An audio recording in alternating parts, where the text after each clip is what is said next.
bu'itsu liutammima sholihal akhlaq.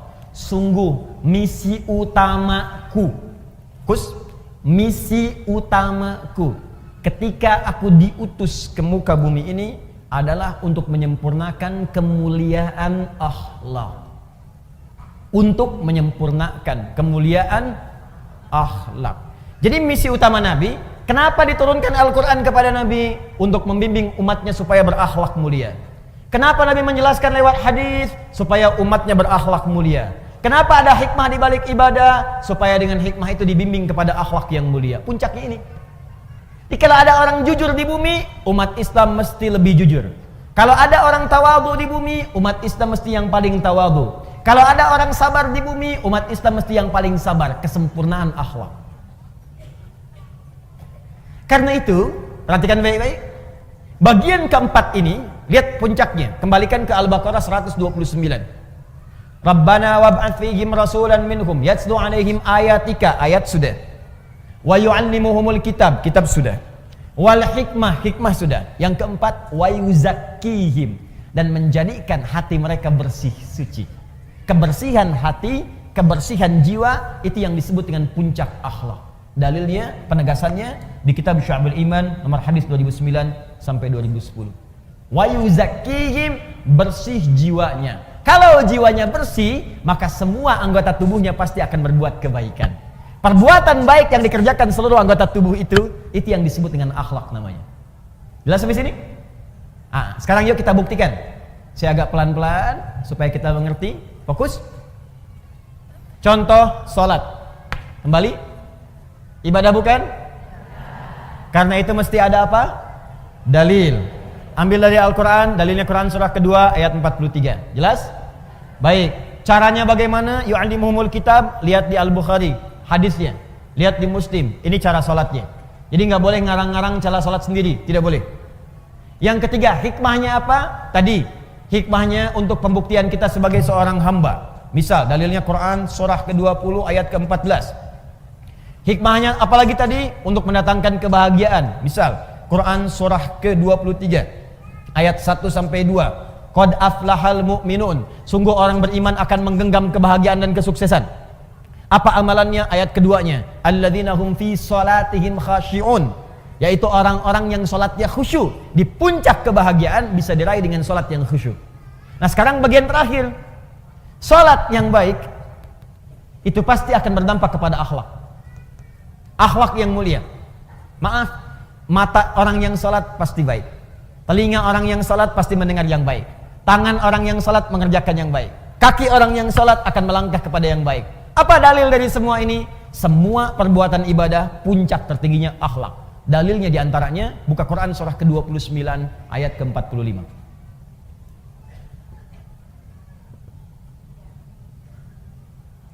Al-Ankabut ayat 45. Ibu hafal insyaallah pertengahannya, cuman awalnya aja barangkali yang sering dilupakan. Buktinya gampang.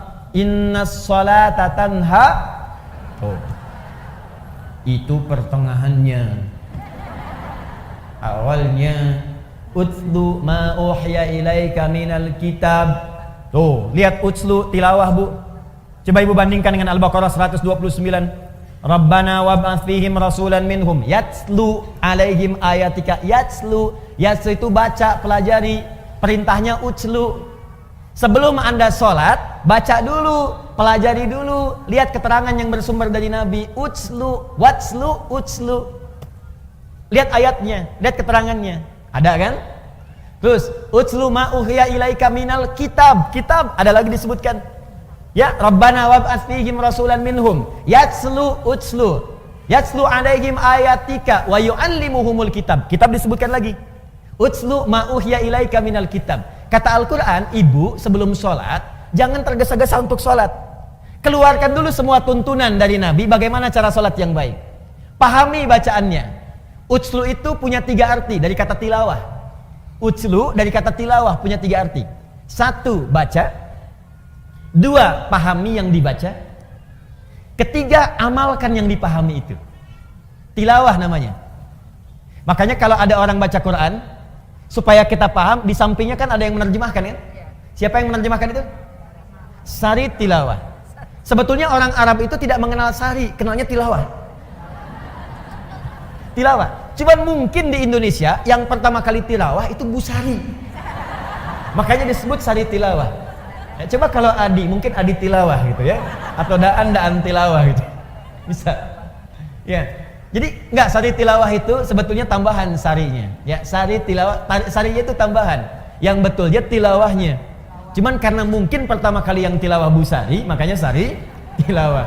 Tapi poinnya, kenapa ada sari tilawah? Supaya bisa memahamkan kepada kita apa yang dimaksud bacaan tadi. Nah, persis sama dalam sholat. Kata Allah sebelum sholat, baca dulu bacaan sholat. Pahami dulu. Memahami sesuatu disebut fikih namanya. Ini bisa tulis. Fikih. Makanya kalau ibu belajar tentang hukum ibadah, itu pasti semua fikih. Nggak ada tulisan ilmu, fikih. Coba ibu cari ya, buku tentang sholat, pasti judulnya fikih sholat. Tentang zakat, fikih zakat. Tentang haji umrah, fikih haji. Ibu nggak akan temukan buku judulnya ilmu sholat. Nggak ada. Ilmu haji nggak ada. Yang ada fikih. Apa maksud kalimat fikih ini? Paham. Maksudnya kata Allah, hei engkau, kalau engkau ingin khusyuk dalam sholatmu, ingin nikmat sholatmu, maka pahami bacaan dan gerakan sholat itu. Jangan sampai engkau sholat tapi tidak mengerti yang dibaca. Coba jujur pada diri kita masing-masing ya. Jujur saja. Dari sekian ribuan kali sholat yang kita tunaikan, ruku dan sujud, berapa persen bacaan sholat yang dipahami? Tuh. Katanya ibu pengen khusyuk tapi nggak ngerti yang dilakukan, bagaimana bisa khusyuk? Ruku tapi nggak paham bacaan ruku. Sujud nggak ngerti bacaan sujud, mustahil kita bisa mendapatkan kekhusyuan itu. Nah, ini bagian pertama, utslu ma uhya ilaika minal kitab. Ini kitab ini. Kemudian wa aqimis shalah, setelah paham tadi bacaan gerakannya, tunaikan salat. Ini. Sekarang perhatikan, apa hikmah tertinggi dari salat itu? Teruskan ayatnya. Innas salata tanha 'anil fahsya. Itulah akhlak. Kata Allah, kalau sholat seseorang benar, maka ukurannya adalah dia akan terbebas dari perbuatan keji dan munkar. Di sholat yang ditunaikan dengan benar. Sholat yang ditunaikan dengan benar. Ada alif lamnya, Bu? Ingat ya, ada alif lamnya. Kalau tidak ada alif lamnya, sholat itu artinya umum, sholatnya bebas. Ibu mau cepat-cepat, mau lambat silahkan, mau khusyuk, mau tidak bebas. Tapi kalau ada alif lamnya disebut alif lam ma'rifah, khusus sesuai ketentuan. Dan semua bacaan sholat dalam Al-Quran, semua bacaan sholat, kalimat sholat dalam Al-Quran yang bermakna ibadah, dari mulai takbir sampai dengan salam, seluruhnya menggunakan alif lam. Kalimat sholat pertama Al-Baqarah ayat 3, alladzina yu'minuna bil ghaib wa yuqimunas sholat. Al-Baqarah 43, wa aqimus shalah. 45, wasta'inu bis sabri was shalah. 153, ya ayyuhalladzina amanu ista'inu bis sabri was shalah. 238, hafizu 'alas shalawat. Quran surah ke-11 misalnya ayat 114, aqimis shalata tarafail lail. Quran surah ke-17 ayat ke misalnya 78, aqimis shalata liduluki syamsi. Selalu pakai alif lam. Itu artinya kalau kita sholat mesti benar. Nah, kalau sholatnya benar, apa dampaknya dari situ? Akhlak.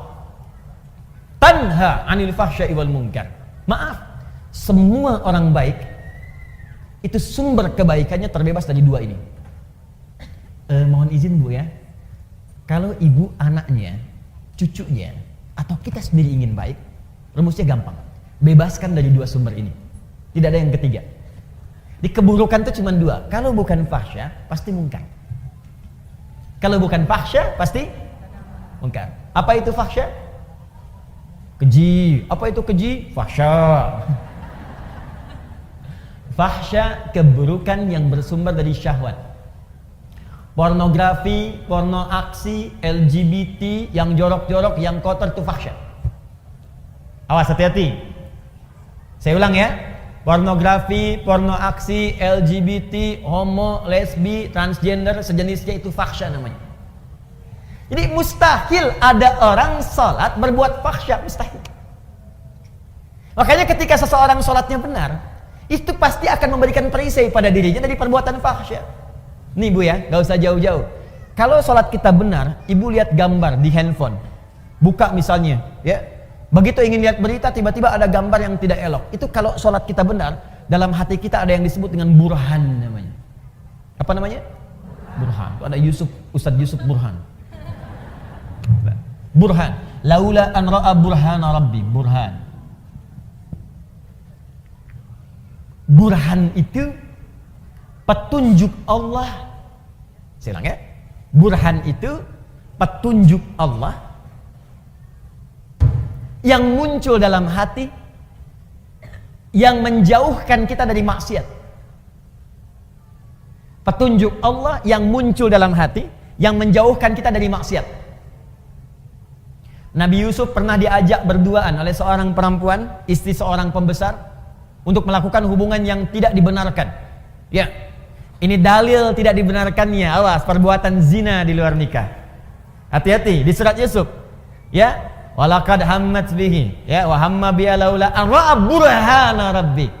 Perempuan itu mengajak Yusuf untuk berduaan. Perempuan itu telah memiliki suami. Yusuf belum menikah sama sekali, diajak berduaan. Ini dalil jelas dalam Al-Quran tidak diperbolehkannya hubungan seksual di luar pernikahan. Jadi nggak usah bikin disertasi, capek. Ya, udah satu ayat baca selesai. Ini artinya orangnya jarang baca Quran. Balik ke sini. Ketika kemudian ditampakkan oleh Allah, laula arra'a burhana rabbi. Kalau dia tidak merasakan, melihat burhan, petunjuk di hatinya dari Allah, ini salah, jangan lakukan. Kalau Nabi itu pasti dijaga, maksum. Nabi nggak mungkin berbuat maksiat, dijaga. Kalau kita karena bukan Nabi, dorongan nafsu itu ada, tapi oleh Allah diberikan pancaran di hatinya supaya mencegah dia berbuat maksiat. Makanya ibu sering dengar suara hati ketika berbuat salah. Kalau nggak percaya begini Bu, tes ya, tes. Masih ada nggak nih? Nanti keluar dari sini, ibu coba pakai sendal orang lain. Ngetes, awas, bukan dia lakukan, ngetes. Pakai aja, punya saya, kata Ustaz Adi. Ini cuma cek ya. Lihat sini, ibu pakai, begitu ibu pakai itu, nanti akan ada suara hati dalam benak kita. Itu bukan punya kamu. Pasti itu. Ada snack aja, snack dikasih itu, di samping misalnya, ibu mau ambil aquanya. Ketika itu bukan untuk ibu, hati ibu akan mengatakan, itu bukan punya kamu. Iya. Selalu begitu. Itu burhan namanya. Nah makanya orang-orang yang sholatnya bagus, itu pasti sinyal burhannya kuat Bu. Gak percaya silahkan. Semakin banyak sholatnya, semakin tinggi kualitasnya. Bahkan jangankan yang fardu, sholat sunnah dia buru, tahajud dia kerjakan, sholat duha dia lakukan, rawatib tidak pernah tinggal, sholat mutlak dia lakukan, semua jenis sholat dia koleksi. Kalau sudah dikerjakan semua ini, demi Allah saya katakan, mustahil dia akan berbuat fahsya. Mustahil. Sebaliknya, kalau ada orang masih berbuat fahsya, senang berkata kotor, apalagi berbuat seperti yang tadi, pelaku di pornografi, ada porno aksi, aktif di LGBT, tapi masih kelihatan sholat, itu pasti ada yang salah dalam sholatnya. Ada yang keliru. Karena mustahil sholat itu bersanding dengan perbuatan maksiat, itu mustahil. Jari orang tahiyat tidak akan berbuat maksiat. Makanya misalnya yang menyimpang tadi, ada yang saudara kita sakit misalnya ya, yang homo, yang lesbi, kita doakan supaya sembuh, kita ajak untuk kembali, kita doakan, berikan pendidikan supaya balik lagi. Nah pelajaran supaya dia balik dalam aspek syariat itu, dalam hal tertentu dia nggak boleh kemudian menjadi pelaku. Contoh, imam homo nggak boleh jadi imam di kalangan orang normal, itu nggak boleh. Kenapa? Karena diantara syarat tidak terpenuhi, perilakunya tidak mencerminkan kemudian hasil dari perbuatan sholatnya. Dan ketika dia sholat, otomatis bisa mengganggu jamaah di belakangnya. Allahu Akbar.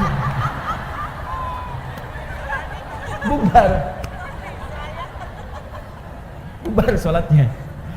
Jelas ya? Baik, jadi mustahil Bu, mustahil ada orang sholat berbuat fahsya, itu mustahil. Awas. Saya maksud bukan ibu. Kalau pulang ke rumah ada anak, senang lihat tayangan yang tidak bagus, main-main di lingkungan yang tidak baik, maka coba lihat sholatnya. Yakin saya. Kalau nggak dia bolong-bolong, pasti nggak maksimal salatnya. 2 mungkar. Mungkar perbuatan maksiat yang bersumber dari nafsu perut dan akal. Jadi kebutuhannya kebutuhan perut dan direncanakan oleh akal. Misal mencuri, korupsi, mencela, berselisih, berdusta. Awas, itu mungkar. Mencela itu perbuatan mungkar, makanya ada larangan mencela. Quran surah ke-49 ayat yang ke-11, ya ayyuhalladzina amanu la yashar qaumin qaum, jangan saling mencela. Gibah itu double, perbuatan mungkar dan fahsya. Gibah, Bu. Ya, bahasa kerennya gosip. Ya, makanya maksiat itu jangan dibikin keren, Bu. Jangan merubah kalimat maksiat menjadi kalimat yang halus, sehingga dengan halusnya kalimat itu seakan-akan perbuatan itu boleh. Jangan. Ibu katakan aja begitu. Sekarang kan misalnya, Bu, ya, maaf ya, mencuri sekarang kan dimodifikasi kalimatnya. Korupsi, udah aja sebut maling, itu jelas selesai. Kenapa yang ayam disebut maling, yang besar-besar disebut koruptor? Kan jadi kayak keren. Makanya ketika dibawa kemudian oleh petugas, gayanya kayak mau pergi ke hotel. Bawa koper, bawa apa, rombongan gitu kan. Udah ada sebut maling, udah selesai. Ya. Orang-orang yang menjual diri, laki-lakinya, perempuannya sebut pezina. Ini diperbagus, karena diperbagus seakan-akan jadi boleh. Kupu-kupu malam. Jadi kalimatnya dibikin bagus, karena dibikin bagus itu seakan-akan menjadi boleh. Udah, maksiat pun langsung aja dibikin dengan kalimat yang jelas seketika. Kata Allah, la taqrabu zina, zina. As-sariqu was-sariqatu, maling, pencuri, sebut dengan itu. Sehingga ketika kalimatnya itu keras disebutkan, dia akan jauhi. Bapak kamu maling ya? Bukan, koruptor. Karena dibikin bagus. Ya. Ibu kamu kok keluaran malam-malam? Dia kupu-kupu.